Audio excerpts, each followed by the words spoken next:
Dr. Seward's Diary. 19th August. Strange and sudden change in Renfield last night. About 8 o'clock he began to get excited and sniff about as a dog does when setting. The attendant was struck by his manner, and knowing my interest in him, encouraged him to talk. He is usually respectful to the attendant and at times servile, but tonight, the man tells me, he was quite haughty. Would not condescend to talk with him at all. All he would say was, "I don't want to talk to you. You don't count now. The master is at hand." The attendant thinks it is some sudden form of religious mania which has seized him. If so, we must look out for squalls, for a strong man with homicidal and religious mania at once might be dangerous. The combination is a dreadful one. At 9 o'clock I visited him myself. His attitude to me was the same as that to the attendant. In his sublime self-feeling, the difference between myself and attendant seemed to him as nothing. It looks like religious mania, and he will soon think that he himself is God. These infinitesimal distinctions between man and man are too paltry for an omnipotent being. How these madmen give themselves away! The real God taketh heed lest a sparrow fall. But the God created from human vanity sees no difference between an eagle and a sparrow. Oh, if man only knew! For half an hour or more, Renfield kept getting excited in greater and greater degree. I did not pretend to be watching him, but I kept strict observation all the time. All at once, that shifty look came into his eyes, which we always see when a madman has seized an idea, and with it the shifty movement of the head and back, which asylum attendants come to know so well. He became quite quiet, and went and sat on the edge of his bed resignedly, and looked into space with lack-lustre eyes. I thought I would find out if his apathy were real or only assumed, and tried to lead him to talk of his pets, a theme which had never failed to excite his attention. At first he made no reply, but at length said testily, "Bother them all. I don't care a pin about them." "What?" I said. "You don't mean to tell me you don't care about spiders?" Spiders are at present his hobby, and the notebook is filling up with columns of small figures. To this he answered enigmatically, "The bridemaidens rejoice the eyes that wait the coming of the bride, but when the bride draweth nigh, then the maidens shine, not to the eyes that are filled." He would not explain himself, but remained obstinately seated on his bed all the time I remained with him.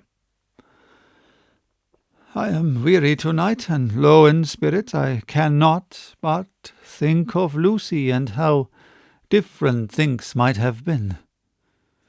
If I don't sleep at once, chloral, the modern Morpheus, C2HCl3O, H2O. I must be careful not to let it grow into a habit. No, I shall take none tonight. I have thought of Lucy, and I shall not dishonour her by mixing the two. If need be, tonight shall be sleepless. Later. Glad I made the resolution, gladder that I kept to it. I had lain tossing about, and had heard the clock strike only twice, when the night watchman came to me, sent up from the ward to say that Renfield had escaped. I threw on my clothes and ran down at once. My patient is too dangerous a person to be roaming about. Those ideas of his might work out dangerously with strangers. The attendant was waiting for me. He said he had seen him not 10 minutes before, seemingly asleep in his bed, when he had looked through the observation trap in the door. His attention was called by the sound of the window being wrenched out. He ran back and saw his feet disappear through the window, and had at once sent up for me. He was only in his night gear, and cannot be far off. The attendant thought it would be more useful to watch where he should go than to follow him, as he might lose sight of him whilst getting out of the building by the door. He's a bulky man, and couldn't get through the window. I am thin, so with his aid I got out, but feet foremost, and as we were only a few feet above ground, landed unhurt. The attendant told me the patient had gone to the left and had taken a straight line, so I ran as quickly as I could. As I got through the belt of trees, I saw a white figure scale the high wall which separates our grounds from those of the deserted house. I ran back at once, told the watchman to get 3 or 4 men immediately and follow me into the grounds of Carfax, in case our friend might be dangerous. I got a ladder myself, and crossing the wall, dropped down on the other side. I could see Renfield's figure just disappearing behind the angle of the house, so I ran after him. On the far side of the house I found him pressed close against the old iron-bound oak door of the chapel. He was talking apparently to someone, but I was afraid to go near enough to hear what he was saying, lest I might frighten him and he should run off. Chasing an errant swarm of bees is nothing to follow a naked lunatic when the fit of escaping is upon him. After a few minutes, however, I could see that he did not take note of anything around him, and so ventured to draw nearer to him, the more so as my men had now crossed the wall and were closing him in. I heard him say, "I am here to do your bidding, master. I am your slave, and you will reward me, for I shall be faithful. I have worshipped you long and far off. Now that you are near, I await your commands, and you will not pass me by, will you, dear master, in your distribution of good things?" He is a selfish old beggar anyhow. He thinks of the loaves and fishes even when he believes he is in a real presence.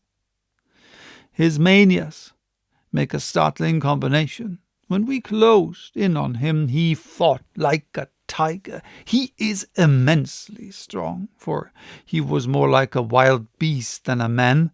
I never saw a lunatic in such a paroxysm of rage before, and I hope I shall not again. It is a mercy that we have found out his strength and his danger in good time. With strength and determination like his, he might have done wild work before he was caged. He is safe now, at any rate. Jack Sheppard himself couldn't get free from the strait waistcoat that keeps him restrained, and he's chained to the wall in the padded room. His cries are at times awful, but the silences that follow are more deadly still, for he means murder in every turn and movement. Just now he spoke coherent words for the first time. "I shall be patient, master. It is coming, coming, coming. So I took the hint and came to.